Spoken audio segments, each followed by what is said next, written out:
여러분 안녕하십니까? 자, 프레스룸 라이브의 구경호입니다. 자, 7월 23일 화요일. 자, 오늘 첫 번째 주제는 좀 특별한 걸로 저희가 준비했습니다. 자, 설명보다 영상으로 먼저 만나보겠습니다. 1948년 4월 봄내음 가득했던 제주는 점점 찢기는 상처와 고통으로 평온했던 섬 전체가 점점 붉게 물들어가고 있었습니다. 아버지, 나 얼굴 알아주고 가. 아버지, 나랑 아버지 얼굴 몰라. 아버지, 날 불러도 모를 거고 나도 아버지 불리 동생이도 몰라고 난 모르고.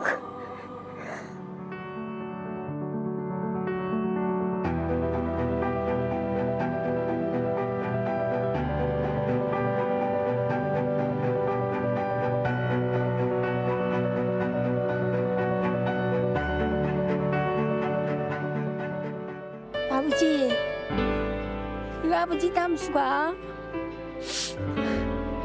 자, 아버지 당신 얼굴 담수가. 복자야, 아버지요. 하영 기다렸지. 이래 오라 우리들. 얼마나 것인지 아버지가 한번 알아보게.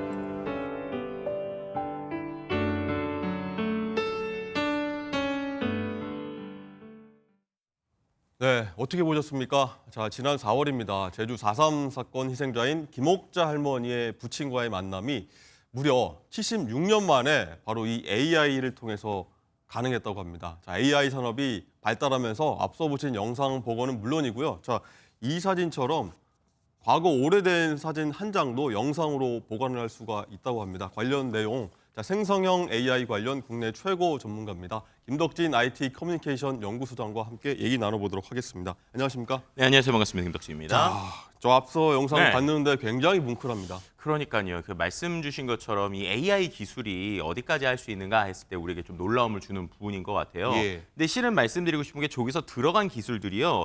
소위 딥페이크라는 기술이 저기도 같이 들어가요. 네. 생성형 AI나. 근데 이제 언론에서 보면 우리가 딥페이크 하면 되게 무서운 것 혹은 사람을 도용하는 그런 쪽으로 쓰이게 되는 쪽을 보잖아요. 예. 기술 자체는 죄가 없어요. 기술은 중립적인데 그 기술을 어떻게 활용하느냐에 따라서 사람을 이렇게 모방하거나 도용할 수도 있지만 지금처럼 이런 감동적인 모습들도 만들 수 있다는 것이죠. 그래서 생성형 AI 기술과 기존의 딥페이크 기술 다양한 것들이 합쳐지면 예. 저렇게 감동적인 장면. 그러니까는 저 할머님께서 5살 때 아버님을 보시고 네. 그다음에 계속 못 보던 그 모습들을 주변의 사람들의 이야기와 그리고 거기에 있는 증언들을 가지고 텍스트를 치는 거예요. 네. 글자를 치면 비슷하게 이미지도 나오고 그 이미지들을 합성하고 거기에 저렇게 입을 맞춰주는 딥페이크 기술을 네. 활용하면 그런 감동적인 장면도 만들 수 있다는 면에서 참 기술이라는 게 사람에게 이렇게 감동을 줄 수도 있구나라는 면이 저한테는 정말 뭉클한 순간이었습니다. 자, AI 기술이 정말 어디까지 왔는지도 정말 가늠이 안 될 정도인데 네. 이 사진 한 장만으로 의뢰를 하면은 또 영상으로 만들 수 있다. 요새는 그렇다 네. 하더라고요. 예, 맞습니다. 실제로 이 생성형 AI 기술이 어디까지 좀 진화했느냐? 일단은 가장 많이 쓰는 것 중에 하나가 저화질. 뭐 예를 들면은 화질이 좀 떨어지는 것들 네. 있잖아요. 그런 것들을 업스케일링해서 고화질로 만드는 이런 네. 쪽도 가능하고요. 혹은 이제 말씀해 주신 대로 사진 한 장을 딱 넣게 되면 사람들의 얼굴을 인식해 가지고요. 그 얼굴이 움직이게 하거나 입 모양을 하게 하기도 합니다. 또 이제 최근에는 심지어 이제 중국에 나오는 오픈 소스 기술 좀 복잡하긴 한데 네. 활용하면 사진 안에 있는 두 인물이 서로가 허그하는 뭐 이런 정도까지 가능도 한데요. 복잡한 프로그램이 아니더라도 사람들의 입 모양을 움직이거나 표정을 변화시키는 수준은 지금도 뚝딱 가능하다. 뭐 이렇게 말씀드릴 수 있을 것 같아요. 그렇군요. 자, 이거 제가 처음에 서두에 보여준 사진인데 네. 저희 어머니, 아버님 70년대 결혼한 사진이거든요. 네. 왜 보이실지 모르겠는데 네. 이 사진 사실 어제 미리 드렸는데 네. 이것도 그러면 뭐 움직임이 가능하다는 건가요? 네, 뭐 실제로 저한테 뭐 제작진분들이 많이 사진을 주셔서 실은 앵커님의 네. 그런 건지도 몰랐는데요. 네. 예를 들면 이미지를 넣게 되면 이미지를 넣고 이 소프트웨어 프로그램들이 여러 가지가 있습니다. 저기 나오네요. 네, 저기 보시면 눈이 저렇게 깜빡깜빡으로 약간 미소 짓고 네, 있고 저희 그죠? 아버님, 어머님이 웃고 어머님이 계시네요. 미소 짓고 있는 모습을 보이는데요. 저렇게 특정 서비스에 입력을 하면 이렇게 고화질로 만들기도 하고요. 또 저런 흑백 사진이 있을 수 있잖아요. 지금 컬러로 바뀐 거 보이시죠? 저게 어떻게 한 거냐면 AI가 아주 그 색깔들을 찾아가지고 자동으로 컬러를 넣어준 거예요. 네. 그러니까 흑백 사진을 컬러로 만들고 컬러 만든 거를 고화질로 만든 거나 저기 보시는 것처럼 아기가 웃고 있는. 그러니까 저 우리의 추억들을 좀 되뇌일 수도 있는데 저런 것들 그냥 서비스에 넣으면 뚝딱하고 만들어진다 이렇게 말씀드릴 수 있을 것 같습니다. 야, 저희 아버님이 사실 네. 돌아가셨는데 저 모습 보니까 굉장히 좀 울컥하기도 하네요. 예. 네. 어쨌든 되게 신기한데 이 휴대폰 하나만 네. 넣으면은 이게 다 가능하다 이 얘기인 거죠? 네, 맞습니다. 이제 최근에는 이 생성형 AI 기반의 여러 가지 서비스들이 나오고 있어요. 그래서 예전에는 좀 복잡한 프로그래밍이 좀 필요했을 부분이 있었는데 요즘엔 특정 서비스에서 사진 하나 넣고 클릭하면 이렇게 나온다라고 말씀드릴 수 있을 것 예. 같고요. 그 외에 또 이제 우리가 이런 유료 서비스들이 되게 많아지고 있어가지고 그 유료 서비스를 활용했다라고 하면은 누구나 쉽게 이렇게 만들 수 있고 네. 지금 주셨던 이미지들도 제가 이미지 받고 한 1분 안에 다 작업을 한 거예요. 그래서 1분 안에 저렇게 영상을 만들 수도 있다는 1분 만에 거고요. 뚝딱 된다. 네, 그렇죠. 예. 근데 이제 이러다 보니까 이것을 우리가 또 좋은 방면으로 사용하게 되면 실제 이제 중국에서는 좀 어떤 이슈들이 있었냐면 요즘에 이제 영생 비즈니스라는 게 있어요. 예. 영상 비즈니스가 뭐냐? 이미 돌아가신 분들인데 꼭 살아있는 것처럼 계속 커뮤니케이션을 하게 하는 거예요. 그래서 이런 것들을 예를 들면 돌아가신 할머니와 우리가 대화를 하는데 단순히 이제 메시지로만 대화하는 게 아니라 그 대화의 모습을 우리 할머니의 목소리와 입모양까지 하는 이런 서비스도 있고요. 또 반대로 이런 서비스도 있습니다. 할머니가 계속 그러니까 어머님 노령의 어머님이 살아 계시는데 예. 갑자기 이제 나이 이제 어떻게 보면 막둥이가 안타깝게 세상을 떠난 거예요. 그런데 그 세상을 떠난 사실을 알면 이 어머님 충격이 클 거잖아요. 네. 그러니까는 화상으로 전화를 하는데 실제로 이미 세상을 떠난 이 아들과 계속 대화를 하게 해주는 거예요. 그렇게 되면 저 어머니가 멀리 사는 상황에서 그냥 건강을 유지하는 이런 서비스들처럼 이제 디지털 영생 혹은 기존에 있었던 이 이미지들을 활용하는 비즈니스들도 나오고 있고 그런 것이 이제 우리의 삶에서 여러 가지 영향을 미치기 시작했다라고 말씀드릴 수 예. 있을 것 같습니다. 부장님 굉장히 이제 숨가쁘게 설명을 많이 해주시는데 저는 계속 감동적으로 이게 계속 영상을 보면서 네. 다가오더라고요. 어쨌든요, 이 말씀해 준 것처럼 굉장히 AI가 우리 네. 생활은 물론 산업까지도 굉장히 많이 바꿔놓고 있는데 최근에 이 AI가 영화도 만든다 이런 내용까지 들었습니다. 네, 그러니까 우리가 최근에 나오는 기술들을 약간 전문적인 용어로 설명하면 예. 텍스트 투 이미지, 텍스트 투 무비 이런 게 나와요. 그러니까 글자를 쓰면 영화가 나온다.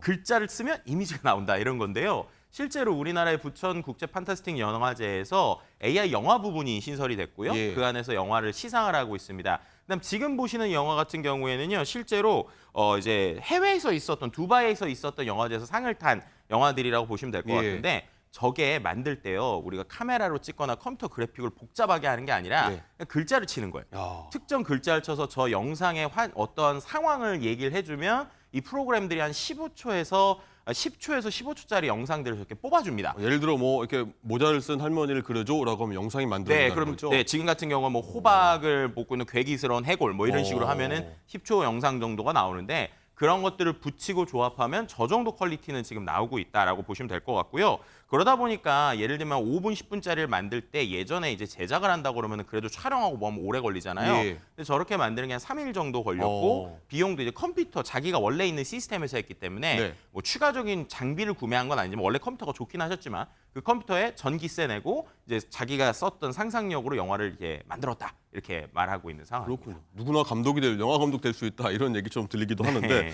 근데 소장님 최근에 7월에 있었던 국내 최초 인공지능 영화 컨퍼런스에 참여했다 이렇게 네. 들었는데 AI 영화 산업의 미래는 어떻게 전망하십니까? 방금 앵커께서 누구나 영화 감독이 될 수 있을 것 같다는 말씀을 예. 해주셨잖아요. 실은 이 행사를 저희가 같이 준비를 했는데 그때가 뭐였냐면 일반인들이 영화를 만들 수 있을까라는 걸 시도를 한 거예요. 예. 그래서 인공지능 영화 컨퍼런스를 했는데 실제로 많은 분들이 한 6개월 동안 자기 생각을 갖고 뭐 이제 프롬프트를 쓰고 내용을 만들었거든요. 예. 근데 결론은 그때는 뭐였냐면 아직은 조금 어렵다였어요. 왜 어려웠느냐? 거기서도 좀 차이가 나더라고요. 예를 들면 일반인 분들이 그냥 내용을 썼을 때는 이게 스토리로서의 맥락이 안 나오더라고요. 어허. 그런데 반대로 영화에 대해서 어느 정도 종사하시는 분들, 예를 들면은 최소한 뭐 작가분들이나 네. 아니면 만화를 만드는 감독님들 이런 분들이 하면은 확실히 좀 스토리가 나오더라고요. 어허. 그래서 느낀 건 아무리 이런 기술이 올라가도 기본적으로 영화에 대한 이해나 내용이 있는 사람들이 쓰면은 되겠다라고 느꼈거든요. 어허. 그런데 아직은 그것도 좀 부족했었어요. 근데 제가 7월 초라고 말씀드렸잖아요. 네. 이거 하고 나서 한 1, 2주 정도 있다가 또 젠3라고 하는 새로운 또 이 소프트웨어가 나왔거든요. 그런 프로그램이 나왔다. 네. 그걸로 똑같이 해봤는데 네. 이번에는 하루 만에 그래도 한 2, 3분짜리 꽤 그럴듯한 영화가 나오더라고요. 네. 그래서 완전히 장편은 아니지만 내가 만약에 영화적인 능력이 있고 그리고 감독이나 아니면 이런 프로듀싱 능력이 있는 사람이 한 3, 4분 내의 영화는 충분히 가능할 것 같다 어허. 정도가 이제 제 중론이라고 보시면 될 것 같고요. 그렇군요. 아직까지 뭐 장편은 좀 어렵지만 한 3, 4분 정도의 임팩트 있는 스토리는 충분히 가능해졌다라고 어허. 말씀드릴 수 있을 것 같습니다. 그렇군요.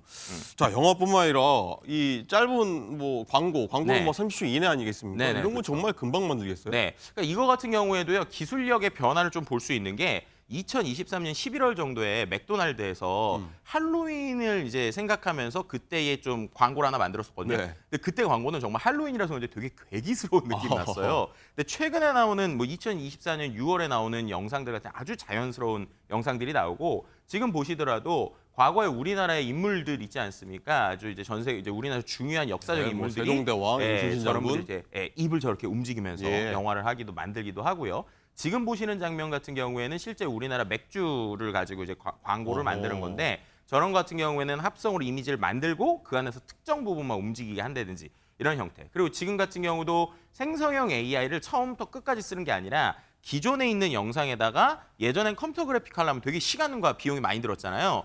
타이핑 쳐가지고 만들어서 네. 중간에 넣는 식으로 광고도 하고 있다. 이렇게도 말씀드릴 수 있을 것 그렇군요. 같습니다. 자, 말씀 들어보니까 이 앵커 자리도 AI로 쉽게 대체될 수 있겠다 이런 생각도 드는데 네. 어떻게 될 것 같습니까? 일단은 앵커를 흉내내는 건 지금도 가능해요. 네, 저는 보긴 했습니다. 네네. 그리고 실제로 그런 것들 뭐 예를 들면 제 AI 아바타로 비슷하게 얘기를 하는 것들 만들 수 있거든요. 예. 근데 아직까지 그런 성조라든지 아니면 우리가 말하는 지금 저한테 주셨던 급작스러운 질문 아하. 이런 것들은 아직 AI가 못하죠. 네. 그렇기 때문에 아마 이런 기계적 보도 있지 않습니까? 기계적 보도 같은 경우에는 AI가 할 수 있지만 여전히 사람이 필요한 부분이 있다는 거예요. 그리고 네. 지금 이런 생성형 AI로 영상 만드시는 분들이 대부분 얘기하는 게 이게 일종의 이렇게 좀 표현하면 슬롯머신 혹은 뽑기 기계 이런 것 같다는 거예요. 그러니까 내가 원하는 내용을 딱 쳤을 때 바로 나오는 게 아니라 네. 얘가 이 내용을 쳤을 때 잘 나올 때도 있고 안 나올 때도 있다고 그래요. 그러다 보니까 수십 번 시도를 해야 된다는 겁니다. 아하. 결국 여기서 중요한 건 아무리 AI 기술이 발전하더라도 인간이 본인의 머릿속에 있는 전문성을 갖고 얘한테 명령을 시키고 그 명령에 따라서 좋은 건지 나쁜 건지를 구분하면서 조합하는 능력이 있어야 그래야 이 AI를 잘 쓸 수 있다는 거니까요. 네. AI를 좋은 도구로서 같이 쓴다면 아마도 좀 도움이 되지 않을까. 네. 그래서 전문성 있는 분들이 조금 더 비용을 절약하면서 재미있는 것들을 할 수 있을 때 이런 부분에서 효과가 있지 않을까 이렇게 설명드릴 수 있을 그렇군요. 것 같습니다. 그러니까 쭉 이제 좋은 점들 많이 말씀해 주셨는데 네. 뭐 사실 저희가 AI라고 하면은 뭐 악용하는 사례도 그쵸. 좀 심심치 않게 들리긴 하는데 역기능 최소화할 수 있는 어떤 제도 마련도 필요할 것 같아요. 일단은 가장 큰 게 저작권 부분일 거예요. 네. 왜냐하면 지금 타이핑을 치면 얘가 뭔가 결과물이 나온다고 그랬잖아요. 예. 그럼 우리가 아는 유명한 뭐 애니메이션 감독이나 이런 사람들이 이름을 치잖아요. 그럼 되게 비슷하게 나와요. 오. 그럼 이제 우리가 생각할 게 그럼 얘네는 어떤 데이터를 학습을 했길래 예. 이렇게 비슷하게 만드느냐에서는 결국 이 학습 데이터에서 저작권의 허가를 받지 않은 영상들을 학습했을 가능성이 아하. 상당히 높은 거죠. 그래서 이 안에서 지금 구글 이제 그 오픈 AI가 원래 내려고 하던 소라라고 하는 솔루션이 있는데 예. 이게 아직 정확하게 안 나오고 있거든요. 왜 안 나오느냐 할 때 뒤에서 얘기하기에는 이게 유튜브 데이터를 많이 학습한 것으로 추정이 돼요. 추정이 된다. 네, 그럼 이제 그 안에서 구글과 이제 논의가 돼야겠죠. 유튜브는 구글 거니까. 근데 오픈 AI는 다른 회사잖아요. 결국 이런 식의 저작권 문제를 푸는 것이 가장 중요할 것이고요. 두 번째는 거기에 원래 일반 영상에 참여하는 제작자들 혹은 이제 출연자들 이들에 대한 것들도 어떻게 할 것이냐라는 좀 사회적 논의도 같이 필요하다라고도 말씀드릴 수 있을 것 같습니다. 자, 정말 신기한 기술이 내일은 또 어떻게 바꿀지 세상을 궁금해지는 대목이기도 합니다. 자, 소장님 말씀 여기까지 듣겠습니다. 네. 감사합니다. 감사합니다.